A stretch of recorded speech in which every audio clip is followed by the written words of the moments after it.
রাধে রাধে। আজ আমি নারদ মুনির একটি গল্প বলছি।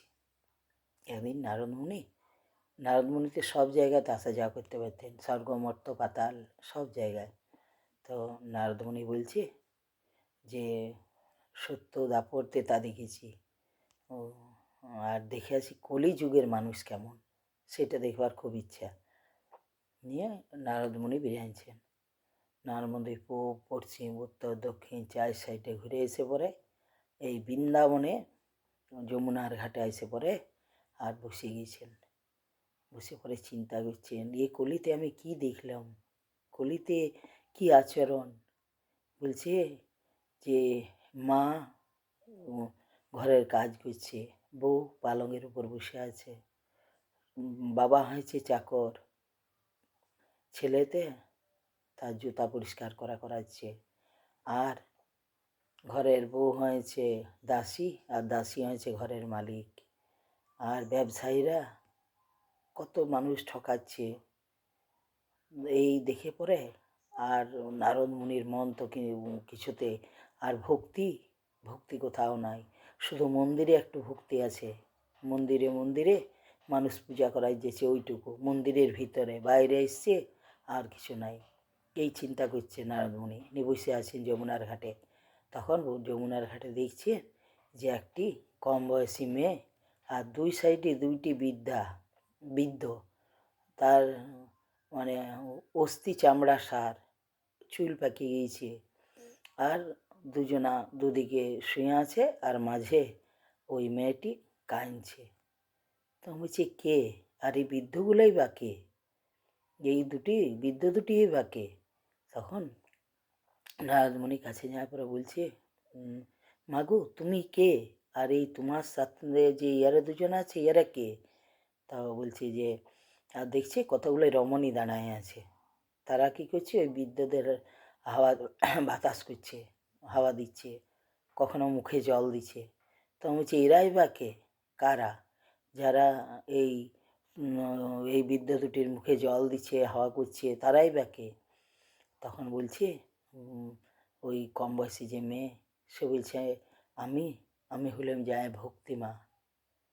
তুমি ভক্তিমা না? হ্যাঁ। আর ইয়ারা এই দুজনা না, ইয়ারা হলো জ্ঞান আর বৈরাগ্য। তো বলছে এমনি অবস্থা কেন। তখন বলছি কি, কলিতে এসে পড়ে জ্ঞান আর বৈরাগ্য এই অবস্থা হয়ে গিয়েছে, আর আমি ভক্তিমা। তো ভক্তিমা কিছু কিছু ভক্তি এখন আছে, আর এই বৃন্দাবনে ভক্তি একদম পরিপূর্ণ, তার জন্যে আমার শরীর ঠিক আছে। আর ইয়ারা কোথাও নাই, জ্ঞান আর বৈরাগ্য নাই, ওই জন্য ইয়াদের এমনি অবস্থা হয়ে গেছে। আপনি তো মুনিবর, বলুন মুনিবর, আমি ইয়াদিকে কীভাবে সুস্থ করব। তখন তো নারদের মানে মাথায় ঘুরে গেছে, এই বৈরাগ্য আর জ্ঞান বৈরাগ্যর এই অবস্থা। তখন নারায়ণকে ডাকছে, নারায়ণ নারায়ণ বলছে, ইয়ারা কি করে সুস্থ হবে। তখন নারদকে ঠাকুর বললেন, বলছে শোনো, ইয়াদিকে নিয়ে যায় সনত কুমার সনাতন ওয়ারা যেখানে আছেন মুনিরা, সেইখানে নিয়ে যায় পরে আর বেদ পাঠ শোনাইলে পরে ইয়ারা সুস্থ হবে। তখন ভক্তিমাকে বলল, চলো মা, আমরা নৈরাস কারণে ওইখানে যায় পরে ইয়াদিকে বেদ পাঠ শোনাই, তাইলে ইয়ারা অনেক সুস্থ হবে। সেইখানে যায়নি পরে বেদ পাঠ শোনালো, তখন একটু সুস্থ হইলো, কিন্তু ঠিক মানে একদম সুস্থ হয় নাই।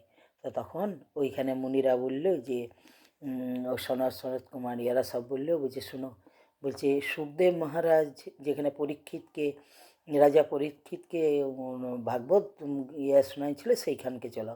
নিয়ে সেইখানে গেল। বলছি এই বেদ পাঠ করলে তাতে সুস্থ হইলো না, নারদমুনি বলছেন বেদ পাঠ করলে তাতে সুস্থ হইলো না, আর ওইখানে ভাগবত মহাপুরাণ শুনলে পরে সুস্থ হবে। তখন মুনিরা বলছে শুনো, বলছি ভাগবত মহাপুরাণ এই এমন একটা জিনিস, বলছি যেমন দুধে কি প্রদীপ জ্বলে নাই, তাইলে দুধে প্রদীপ কীভাবে জ্বালাতে হয় না, দুধকে জাল দিয়ে সর উঠবে, সেটায় দই বসায়, সেটার থেকে মাখন উঠায়, সেটা জাল দিয়ে তবে ঘি হয়, সেই ঘিয়ে প্রদীপ জ্বালায়। তো তেমনি যে এই ভাগবত মহাপুরাণ, সেই হলো এই 4 বেদ গিয়ে মন্থন করে পরে তবে হলে যাবে ভাগবত মহাপুরাণ। তো এই ভাগবত মহাপুরাণের শ্রবণ করলে পরে যে কোনো পাপ, মানে যে কোনো লোক মুক্তি হতে পারে, যে কোনো লোক সুস্থ হতে পারে। তখন মুনিরা সবাই মিলে চলে গেলেন সুখদেব মহারাজের কাছে। সুখদেব মহারাজের কাছে যাওয়ার পরে বললেন এই যে জ্ঞান আর বৈরাগ্যের কথা বললেন ভক্তিমা। তখন বললেন যে ঠিক আছে। তখন অমৃত নিয়ে পরে স্বর্গের থেকে এসেছিল দেবতারা। বলছে যে এখানে পরীক্ষিত যখন ভাগবত মহাপুরাণ শুনে পরে অভিশাপ মুক্ত হবার জন্যে 7 দিন ভাগবত মহাপুরাণ শুনেছিল, তখন সুখদেব মহারাজ বলল যে তখন দেবতারা এসেছিল যে আমাদিকে দেওয়া হোক এই ভাগবত মহাপুরাণ, আর অমৃত নিয়ে এসছে, এই অমৃত তুমি ইয়াকে দাও, পরীক্ষিতকে দাও, পরীক্ষিত অমর হয়ে যাক। তখন কিন্তু পরীক্ষিত বলেছিল যে না, আমি অমর হব নাই, অমর হব নাই, আমি এই ভাগবত মহাপুরাণ শুনে আমার আত্মা শুদ্ধ করব, আর অমৃতে অমর হয়ে যায়, কিন্তু ভক্তি আসে নাই, জ্ঞান আসে নাই, মুক্তি পাওয়া যায় নাই। তখন সুখদেব মহারাজ বলেছিলেন দেবতাদিকে যে শুনুন, কাঁচ দিয়ে কাঞ্চন দেওয়া যায় নাই।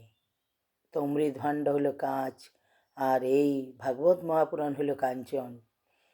তো তাইলে স্বর্গে কিন্তু ভাগবত পাঠ হয় নাই, দেবতারাও কিন্তু পায় নাই, এই মর্তে হয় ভাগবত পাঠ। তারপরে সুখদেব মহারাজ 7 দিন ভাগবত পাঠ শোনাল। তখন ভক্তি আর বৈরাগ্য বেশ চাঙ্গা হয়ে উঠল। বলছি যে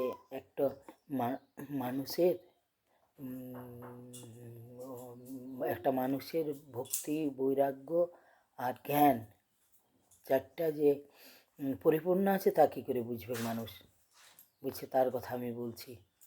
বলছে যে কোনো মানুষের মনের ইয়াতে হয়েছে যে নারায়ণের পূজা করাবো, এরপর নারায়ণের পূজা করাতে হলে পরে নারায়ণের পূজা করাবো মানে তার মনের ভিতর ভক্তি এসছে।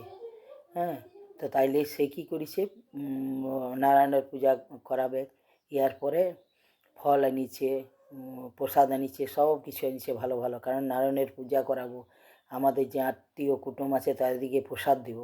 এরপর মনে মনে করছেন কাকে দিয়ে পূজা করাবো। তা তাইলে তখন চিন্তা করছেন যে ব্রাহ্মণ পূজা করে, যে কোনো ব্রাহ্মণ দ্বারা হবে না, কি কোনো কর্মকারকে দিয়ে হবে কি, কি কোনো অন্য কোনো জাত দিয়ে হবে কি না, যে ব্রাহ্মণ, শুধু ব্রাহ্মণ হলে হবে না, যে পূজা আর্চা করে সেই ব্রাহ্মণ চাই, পণ্ডিত চাই, তাকে দিয়ে। তাইলে যখন মনে মনে আপনি চিন্তা করেছেন যে পণ্ডিতকে দিয়ে পূজাটা করা যাবে, তাইলে আপনার ভিতরে জ্ঞান আছে। আপনার ভিতরে জ্ঞান না থাকলে পরে আপনি যে কোনো লোককে ডেকে পরে পূজাটা করা যেতেন, কিন্তু আপনার ভিতরে জ্ঞান আছে বলে আপনি চিন্তা করলেন যে ব্রাহ্মণকে দিয়ে পূজা করাইতে হবে, যে ব্রাহ্মণ পূজা জানে। এরপরে আপনি প্রসাদ সাজাইলেন, এরপর যে প্রসাদ সাজার পরে যে ব্রাহ্মণকে যে দক্ষিণা দিতে হবে, তার ধরুন যে থালাতে চাল ডাল এগুলো সাজাবেন। এরপর আপনি ঘরে মনে করুন ঘরে আপনার 60 টাকা কেজি চাল খাচ্ছেন, আর সেইখানে যে পুরোহিত, তার জন্য আপনি কম দামি চালটি সাজাইলেন, যেটা পোকা লাগা চাল। আর সবজি যেখানে সবজি থাকে, সবজির ঝুড়িতে দেখলেন যে কোন তরকারির কম দাম, দেখলেন বেগুন আছে, না 60 টাকা কেজি দেওয়া যাবে না, তাইলে একটা কাঁচকলা 5 টাকা দাম, তাহলে কলাটা দিয়ে যায়। আর ওই ঝুড়িতে যে আলুগুলি সব থেকে ছোটো সেই 2টি আলু দিলেন। আর পয়সা দিবার সময়তে আপনার 50, 100, 20 সব আছে, তখন আপনি সেটা কী করলেন, 20 টাকাটি বাই করে থালের উপর দিলেন। তাইলে কিন্তু আপনার বৈরাগ্য আসে নাই। বৈরাগ্য যদি আসে তাইলে আপনি সব উত্তম জিনিস সাজাবেন ব্রাহ্মণের জন্যে, যে ব্রাহ্মণকে যেটা দান করব সেটাই আসল পূজা, কারণ নারায়ণ খাবার খায় নাই, ওই যে দক্ষিণা দিলেন সেইটি আপনার পূজার ফল। তাইলে জ্ঞান, বৈরাগ্য, ভক্তি, 3টা না হলে আপনার পূজা অর্চনা কিন্তু সম্পূর্ণ নয়। রাধে রাধে।